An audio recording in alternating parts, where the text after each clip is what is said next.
Je réalise cette vidéo, c'est un relais de cris de détresse lancés par le peuple du Kasaï oriental à l'endroit de la communauté nationale tout entière et en particulier à l'endroit des gouvernants de notre pays, la République démocratique du Congo. Ces cris de détresse qui font état de l'état de nécessité dans lequel se trouve aujourd'hui le peuple du Kasaï oriental. Ce peuple est affamé, ce peuple est malheureux à tout point de vue.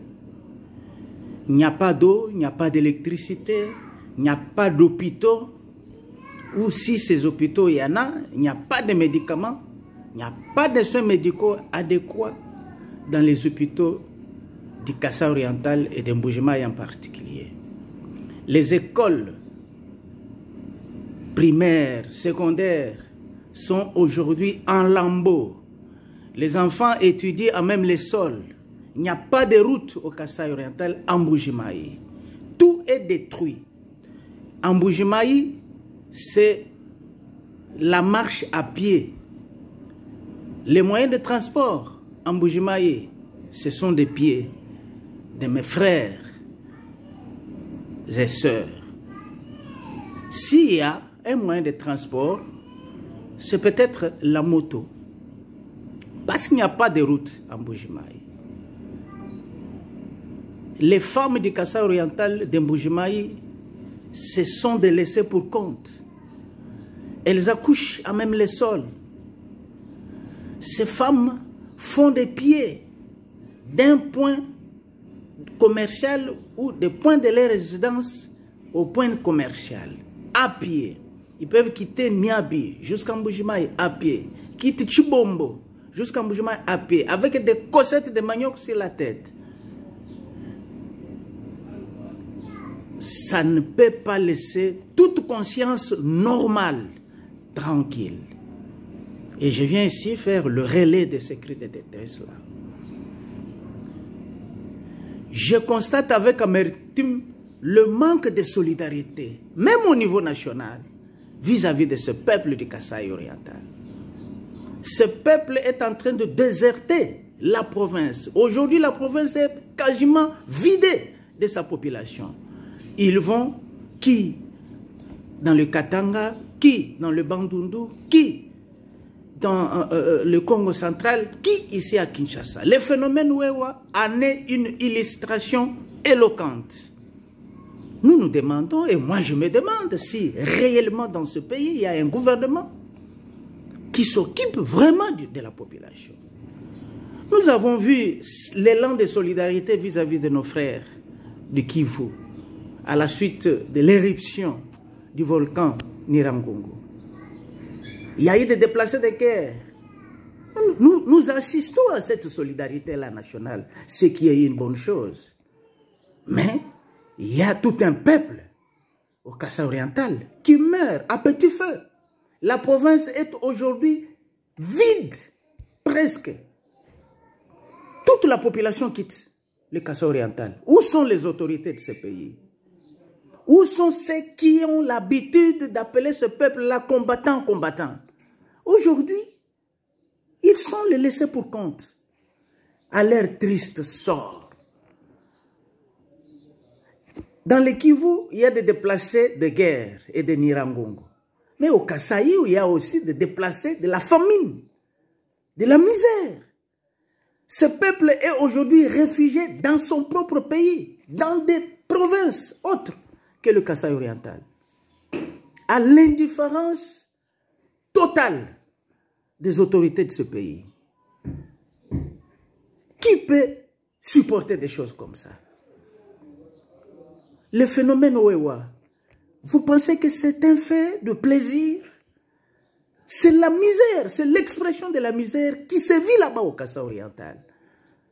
Mais pourquoi il n'y a pas de solidarité qui se manifeste vis-à-vis de ce peuple? Toutes les terres qui étaient propices pour l'agriculture ont été détruites par des sociétés minières. Et aujourd'hui, ces peuples manquent même de terres pour cultiver des terres fructives. Il n'y en a pas. Et il n'y a aucune politique nationale pour parer à cette situation. Et il n'y a aucune autorité qui en parle. Les membres du gouvernement, nous les avons vus à l'Est se mobiliser, crier à la solidarité nationale, ce qui est une bonne chose. Mais il y a tout un peuple qui est en train de mourir au Kassa oriental. Allez en Bujimayi, allez voir comment les femmes sont devenues des mendiantes, des jeunes gens sont devenus des mendiants. Mais est-ce que nous n'avons pas un gouvernement dans ce pays?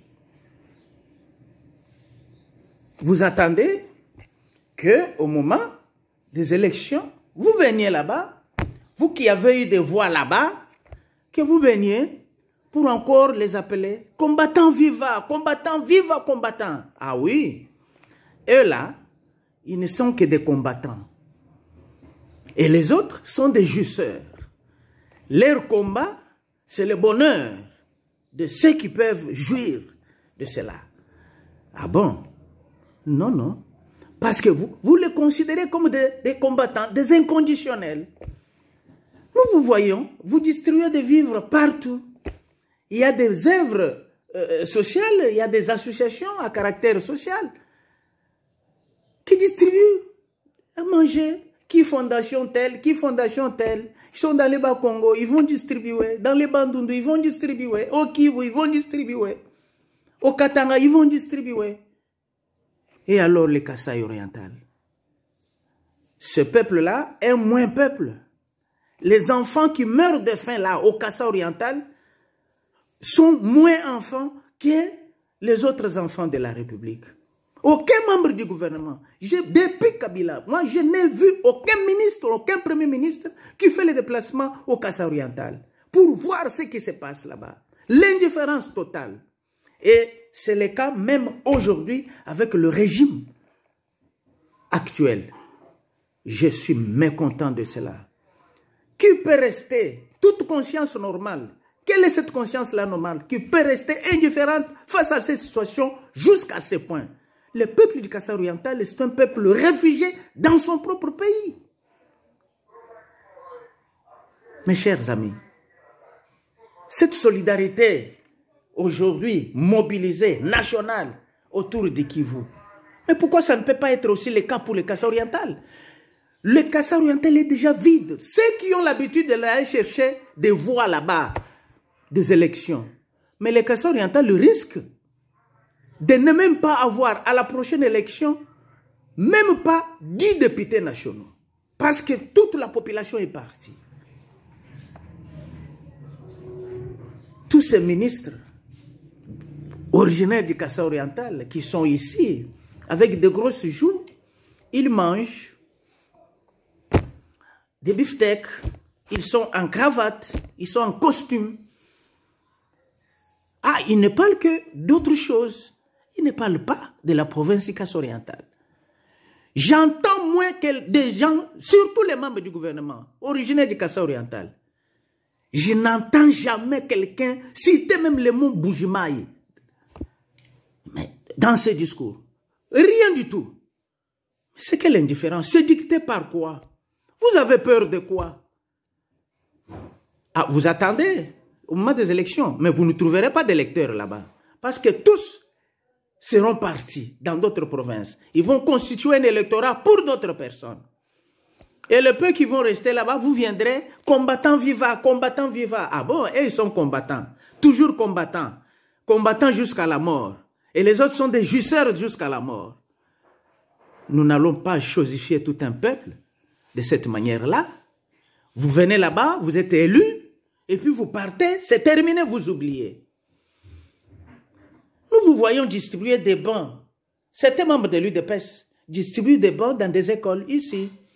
Mais en Bujimayi, il y a des enfants qui étudient en même les sols. Allez à l'Institut Tchoukoulou en Bujimayi. Allez à l'Institut à l'Institut Monseigneur Kongolo en Bujimayi. Allez à l'Institut, je ne sais pas moi, Moulemba. l'indifférence. C'est l'indifférence totale. Mais comme on dit chez nous, Mvula, ou les gens qui